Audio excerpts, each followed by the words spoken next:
My name's Caroline Beckett. I'm Vicar of Brightlingsea, and I'm currently relaxing in my living room. My name's Andy Griffiths. I coordinate training for the Diocese of Chelmsford, and the sun is streaming through the blind behind me. And together, we are at a distance rethinking Christian leadership. So we've had a question from Sue. Thanks, Sue. And she asks, I was interested that the two examples you gave of planning came from outside church life, a Facebook group and a school. Does this work in the same way for churches as they plan, with a small p? Which is a really good question. It's caused us to decide to make this whole episode about community organising internally, in church life, rather than externally, to try to redress the balance, because part of our focus is about communicating 50-50 ministry. So, Andy, do you have a worked example of internal planning? So here's the best I can do. I'm part of a group of Christian friends in what we call a mini order. That is, it's a kind of accountability group. We hold each other accountable for a set of commitments. But here's how it came about. Part one, organising, community building, we just got together, and before we decided on what our purposes were and what we were going to pledge to do and stuff like that, we got to know each other and told our stories to each other, and we built some patterns for leading. So at the beginning, we had this service of night prayer of Compline that we all joined in together, and more recently that's changed to joining in a love feast together as interconnected households through Zoom or another similar model, similar platform. So first we organised, then we listened really well to each other. And we were listening for what were the things that we care about the most. What stories have made us the people that we are? What are our hopes and dreams? What are our self-interests, but not self-interests as a selfish thing, self-interests in the sense of what motivates us to do what we do. And then having done the listening, we moved to some local planning. Okay, what are we going to do? And we boiled the stories down to 3 issues. And the issues were about social justice. We were all people who cared about making the world as it is a little bit more like the world as it should be. And something about kind of kindness, trying to build that into our lives. And something about spirituality, but not a showy kind of spirituality, a sort of down-to-earth, grounded spirituality. So we talked about that for several months. I guess we'd started meeting for about 6 months or so, once a month, before we came up with the name of this group, and we chose the name Micah 6:8 because we reckoned that was a verse in the Bible that picked up our 3 themes, and it says, what does the Lord require of you? But to do justly, and to love kindness, and to walk humbly with your God. So we all committed to that, and we had some vows, and movingly, the then Bishop of Bradwell, who was at that stage really very ill, helped us in making those vows together. And we've lived by them since, and we've met on a regular basis. So that's the 3 stages, the 3 first stages. It was all about organising, then listening, then planning. And there's ongoing actions that come from that. And I can talk more about that another time, but there's a sense in which hopefully this moves us to action and not just to talk to each other about how we're doing, though that's a lot. of what we do is just ask each other the question of, how are these vows doing at the moment? And now we're at the stage of asking the final question, which we'll come on to in this series of podcasts in a few episodes' time of, oh, okay, so if we are going to enable others to have the seat at the table, what does that look like for us? Mm. And so our theme today is the fourth step in community organising, which we're calling action through public storytelling. Now, I know that this raises lots of questions like, why that kind of action? And what about other sorts of action? And we'll deal with them in a couple of episodes' time. But for the moment, we just want to say that one of the ways Christian leaders can see their roles is as public storytellers. But the public storytelling mostly comes after the organising and the listening and the local planning. Exactly. Because here's the thing, Christian leaders who see their role as community organising will find stories everywhere, because people are everywhere. And whatever else people are stories. Say that again? People are nothing but stories? No, I didn't say people are nothing but stories, but I did quote Barack Obama, quote, whatever else people are stories. We can't push this too far. And in fact, when we come to step 5, we'll see human beings aren't just stories, but Obama did have a point. All the skills of interpretation that people like Caroline and me learn in order to look at books, and especially the Bible, we can deploy those same skills to look at people, the living human documents, because they are just as endlessly fascinating. So preaching is storytelling, for example. Yeah, or at least it should be. And when I say preaching is storytelling, I don't just mean we should tell stories in sermons. I mean, a sermon is a way of showing that God's story and our stories meet, or can meet. God's big story is about creation and Israel and Jesus's life and death and resurrection and the mission of the church and the way that God is going to step into the story and put the world to rights. Our stories, well, our stories are about pain and sadness and joy and global warming and COVID-19 and a need to be loved and a search for meaning and justice. You put the two of them together, God's big story and our real stories right now, and preaching catches light. So Christian leaders who see their job as community organising will preach better because they'll have listened to the stories of their congregations and their communities, and they will be able to make those connections better with the story of God. Yes, but they'll also be putting lots of energy into helping other people tell their stories. Church services, do you remember them?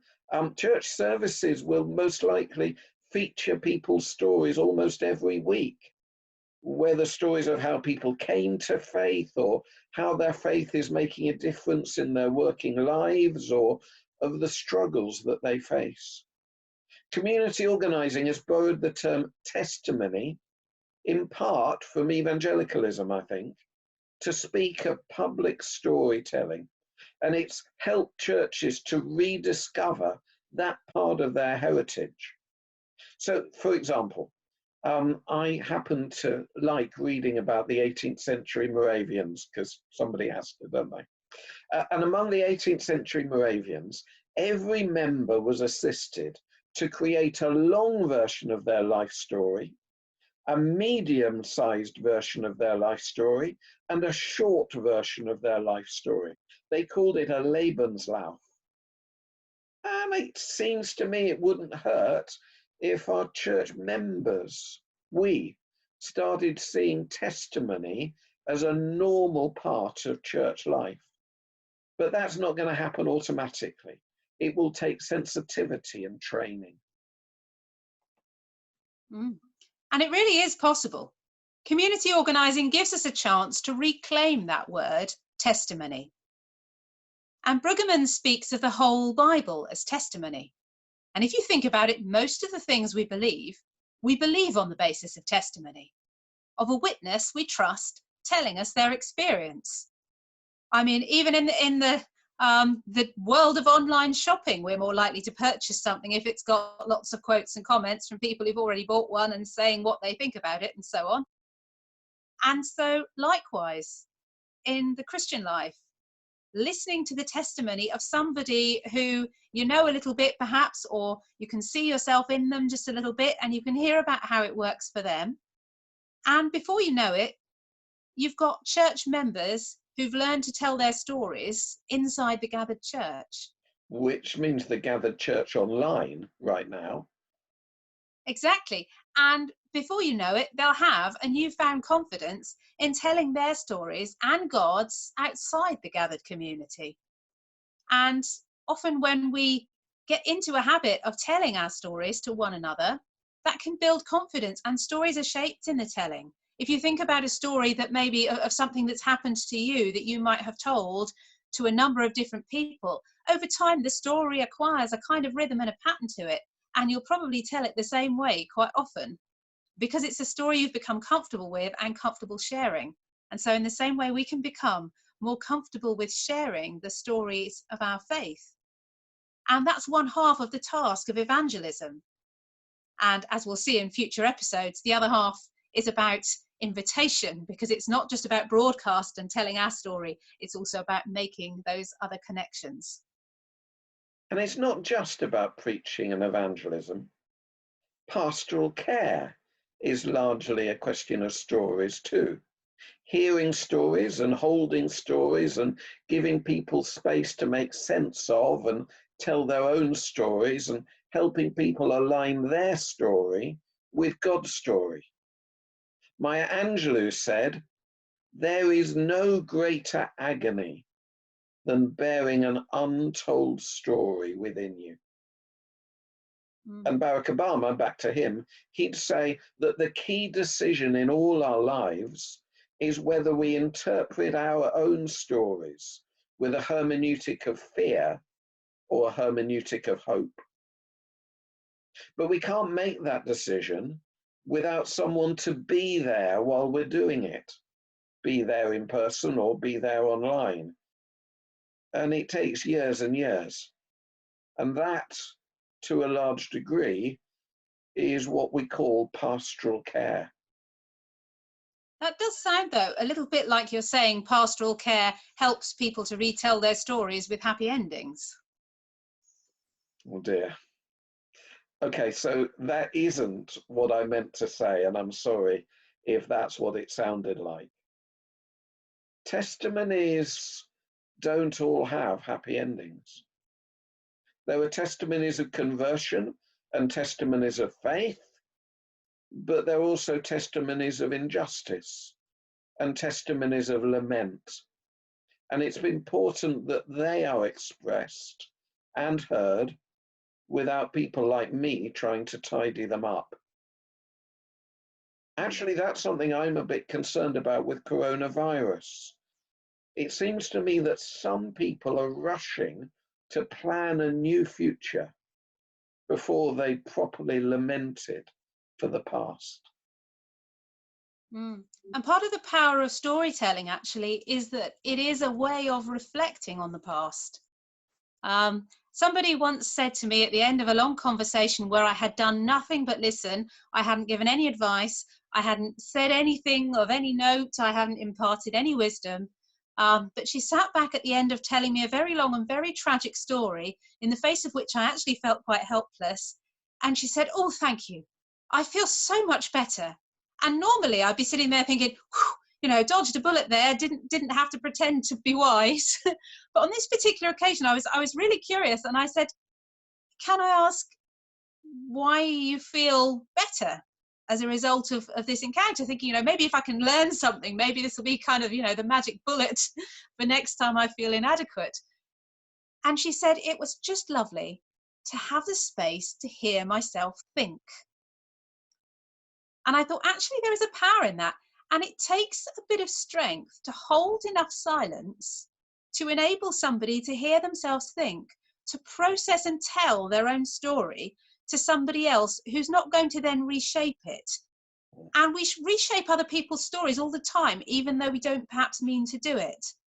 Now, part of my own story is that I've been married twice, and my first husband died of leukemia in his 40s. And that was a story that I lived through. And many of you perhaps watching this have either been bereaved or maybe are going through this journey in the early stages now, or perhaps dreading going through it. And it is a part of human experience. But it brings out sometimes the very best and the very worst in people and in our theology and in our storytelling and our thinking. And after a while, I gradually became aware that people were just subtly shaping my story because they wanted me to tell the hopeful bits. They didn't want to hear the other bits. And when they did hear the other bits, they wanted to sort of create a kind of interpretation. So I had people, for example, asking what we had done in our lives, what mistake we had made that had brought this upon us. Which was deeply unhelpful theology, but they needed to believe that we had done something wrong that had brought this upon us, and that if we fixed it, it could be fixed, because that way they could comfort themselves by believing that it couldn't happen to them. And actually, when you confront the fact that horrible things happen to good people, you begin to be able to tell braver and different kinds of stories. And even in the language that we use sometimes when we respond to people. So I would tell someone about something and they would say, gosh, you must have felt really scared or angry or whatever. And when he was first diagnosed, a lot of people said, you must feel really angry. Must I? I didn't feel angry, not particularly. I felt a little bit numb. I felt a little bit worried. I felt a little bit hopeful. I felt all sorts of things. But actually, anger wasn't really in the mix. And even when he died, anger wasn't really in the mix. We'd had 20 good years together, and I was grateful for those 20 good years. And people said, oh, the anger will come. You just wait. You'll go through that phase. Everybody does. Well, it's been 7 years and I'm still waiting. And so actually, sometimes we try and sort of force an interpretation on a story. And what community organising does instead is allows a story to breathe and to be told on its own terms. And that means the whole of a story. Now, most people, the sort of stereotype testimony that you often hear, or that people cartoonize and perhaps even mock just a little bit, is the testimony that begins, I was a terrible person and my life was a mess and it was really awful. And then I found Jesus and I've been on an upward curve ever since, and straight on into glory. And that is people's kind of stereotype of a testimony. Well, I tell you what, my testimony goes something like this.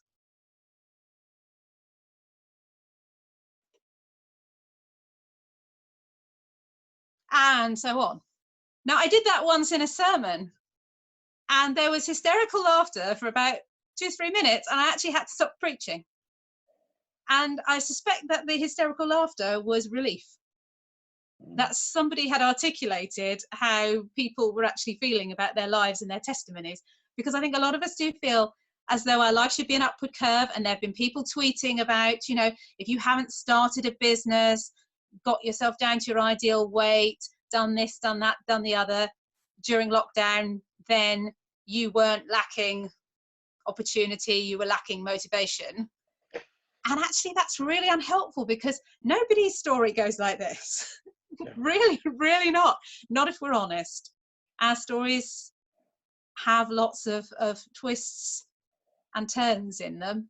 And it's important that we tell the twists and the turns, because actually the broken pieces of our lives are where we hinge together with others and where we make our most meaningful connections.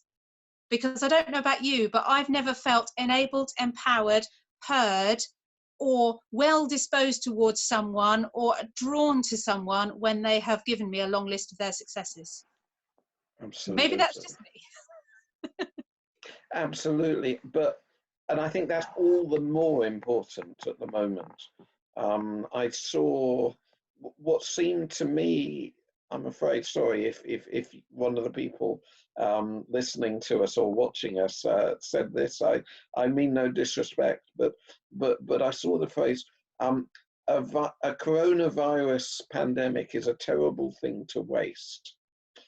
And I thought, oh, well, I don't think any of us have wasted it, but if the way that you made use of it was to rest, that's probably a good thing and what God had in mind for you. And if the way that you used it was to get enough space to rethink your story so that you could shape it, nobody else should shape it for you, but maybe you have shaped your story in this period, that sounds to me highly productive.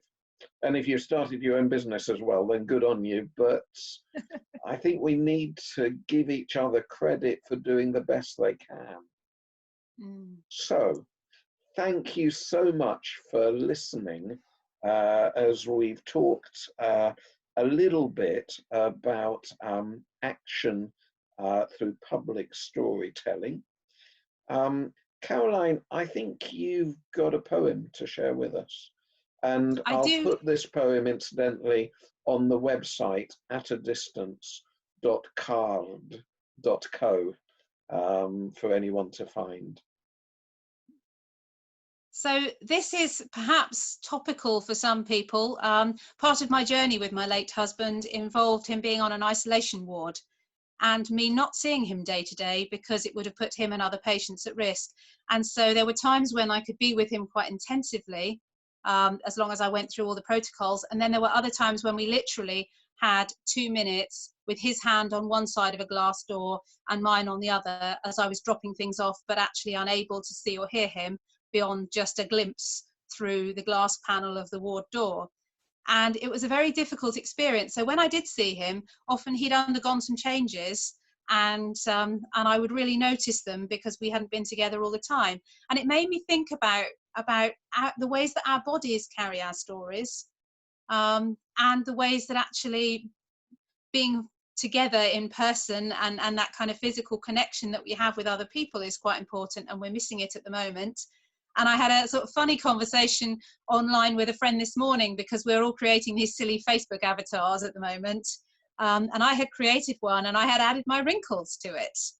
And she messaged and said, you don't look like that. You haven't got those wrinkles. And I'm like, yes, but that's because you haven't seen me in person for 3 years now.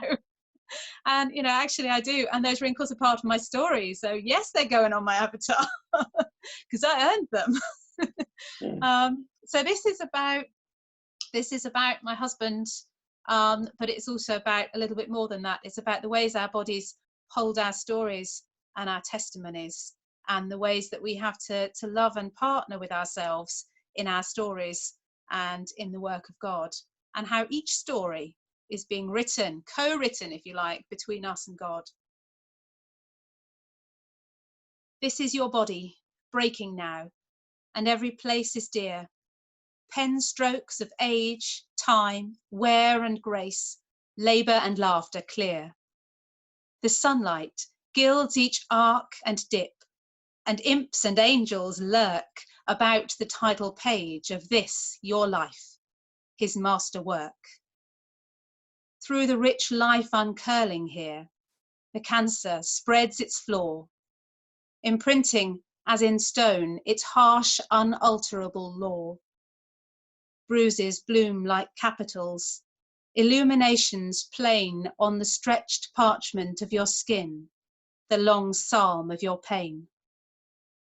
Nor does he pause, the copyist. A text of punctures flows at wrist and arm, a testament of woes. The skittering punctuation of the questing needle's bite, a counterpoint to long laments that pain and faith would write. My hands traverse familiar lines, uncrumple twisted muscle, teasing pain's creases from the text of patience's epistle. Muted, your lingering flesh becomes the gospel you proclaim. No words on my lips but his praise, none on yours but his name. our high priest lifts the manuscript of all you are, your story. He sings you to the universe, a canticle of glory. And then all dwindles to a dot, a period, a cessation. The great scribe turns the page to write, we know not, revelation. Thank you. In our next conversation, we're going to be joined by Tara Russell, who leads the Growing Faith project for the Diocese of Chelmsford. And we would love people to send us questions. They can send them to me at randomlyandy@live.com. Or to me at revcarolinebeckett@gmail.com. We've been at a distance, rethinking Christian leadership.